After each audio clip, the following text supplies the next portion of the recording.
Conoce el verdadero problema del petróleo para Arabia Saudita. Aunque el petróleo no se ha acabado del todo en Arabia Saudita, el modelo rentista está dando signos preocupantes de que el techo se ha alcanzado y que el reino debe diversificar su economía a un ritmo más acelerado que lo esperado. Arabia Saudita es un invento inglés y francés para asegurarse la hegemonía en Oriente Medio, luego de la Primera Guerra Mundial y la caída del Imperio Turco. Como todo experimento geopolítico, combina el diseño arbitrario de unas fronteras, el apoyo militar a la facción más fuerte y mucha suerte. En el caso saudí, la suerte está representada por el petróleo, para dañar la contribución del petróleo a la economía saudí. El periódico catalán La Vanguardia hace una lista de las plagas bíblicas que azotan al reino. Una guerra comercial petrolera entre Rusia y Estados Unidos, la pandemia y la conciencia climática con las energías limpias van ganando protagonismo.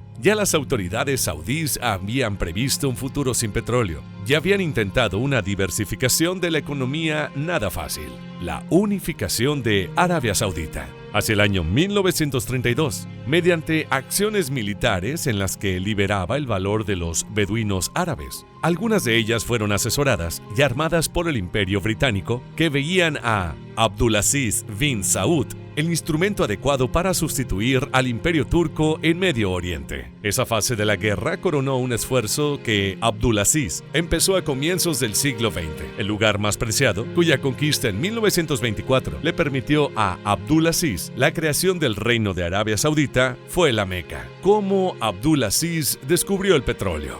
Gracias al descubrimiento del petróleo en el noroeste de Irán, Abdulaziz bin Saud desafió el consenso que decía que no había petróleo y mandó al ingeniero de minas estadounidense Carl Twitchell a buscar hidrocarburos. Este ingeniero encontró signos prometedores, pero aconsejó al rey esperar antes de agotar concesiones para ser exploradas hasta que se encontrase petróleo en Bahrein. A partir de 1938, descubrieron los yacimientos de hidrocarburos más grandes de todo el mundo. Gracias al petróleo, la dinastía saudí ya no dependería de los peregrinos a la Meca para sostenerse. El reinado de Abdulaziz bin Saud. Su poder sobre partes de lo que sería el reino comenzó en 1902, por lo que su coronación fue la última etapa de una larga vida política que lo llevó a ser emir y rey de las porciones de Arabia que dominaba. Estabilidad a cambio de repartición de la renta. El rey de Arabia no debe tanto su legitimidad a ser un descendiente de Abdulaziz, sino al hecho de repartir la renta petrolera.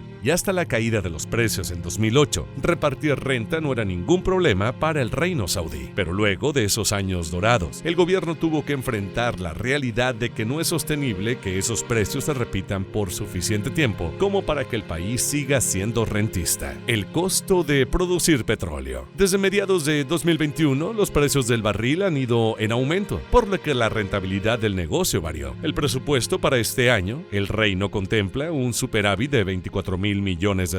Si el precio promedio del barril se mantiene entre $70 y $75. De lograrlo, esto representaría el primer superávit presupuestario desde 2014, equivalente al 2.3% del PIB. Según el gobierno, ese dinero adicional se repartiría entre las reservas y los planes de inversión del reino, con el agregado de que el intento saudí de salir de la guerra de Yemen le permite no tener que aumentar su gasto militar. Con los planes de inversión, Arabia Saudita apunta a diversificar su economía para precisamente depender menos del petróleo. El IVA como salvavidas. En el 2018, el gobierno introdujo una tasa de 5% para sobrellevar las pérdidas del petróleo. Sin embargo, luego de la reducción del turismo por la pandemia y de las otras disrupciones que causó en la economía saudí, el gobierno decidió subir el IVA al 15%. Junto al aumento del IVA, el gobierno eliminó una serie de subsidios a los empleados públicos, con lo que pretende dar la imagen de austeridad. La implementación de estas medidas da la señal equivocada de austeridad en un momento en el que se necesita expandir el consumo. El problema de la economía saudí. El problema económico saudí nos remite a la configuración social y política de los países rentistas. En ellos, la sociedad vive del Estado y el Estado vive de la renta, en este caso petrolera. Obviamente, la renta sirve para elevar el nivel de vida de la población en algunos de estos países, pero al mismo tiempo va debilitando la economía que no depende de la actividad rentista y de ahí la sociedad toda. En el caso de Arabia Saudita, algunos analistas identifican que en los 50 del siglo pasado fue el momento en el que la riqueza petrolera comenzó a alterar los patrones del comportamiento de la población y de la industria. El país dejó de ser competitivo en nada que no fuese exportar petróleo. A pesar de su fabulosa riqueza petrolera, Arabia Saudita no puede mantener el mismo estándar de vida al que acostumbra su población. Esta población sin capacidad laboral se combina con el declive de la industria petrolera, misma que empezó a obtener menos rendimientos por cada barril. Por eso, a medida que se hace más difícil invertir en petróleo y en gas, el reino cuenta con menos capacidad para satisfacer a una población que, de momento, no tiene otra manera de asegurarse su acostumbrada forma de vida. Es desconcertante que una fuente de riqueza sirva para empobrecer, pero la riqueza petrolera tiene ese efecto. ¿Crees que es el turno de Arabia Saudita? Nos encantaría leer tu opinión en la sección de comentarios. No olvides seguirnos, darle me gusta al video y compartirlo. Cada semana estamos subiendo nuevos videos, así que activa las notificaciones para que no te pierdas nuestro contenido. ¡Nos vemos pronto!